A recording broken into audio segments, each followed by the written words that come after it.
How to fix WhatsApp app can't back up chats error, problem step-by-step detailed solution. Method 1. Check your internet connection.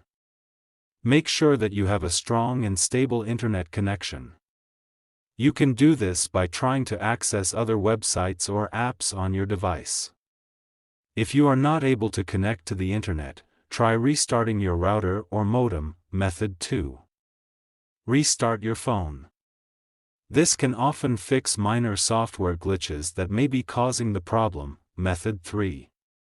Update the WhatsApp app. To do this, go to Play Store.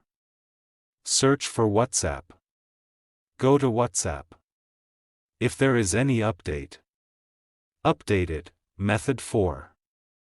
Clear the WhatsApp app cache and data. If restarting the app doesn't work, you can try clearing the app cache and data. This will remove any temporary files that may be causing the error.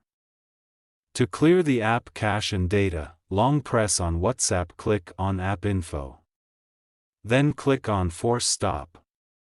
Then go to Storage Cache. Click on Clear Cache. And click on Clear Storage. Method 5.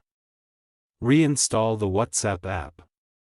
If you have tried all of the above steps and the error is still persisting, you can try reinstalling the WhatsApp app. This will remove the app completely and then install it again from the App Store. If you are still having trouble with the WhatsApp app, you can try contacting the WhatsApp support team for help. Thanks for watching. Please like the video and subscribe to TechSor.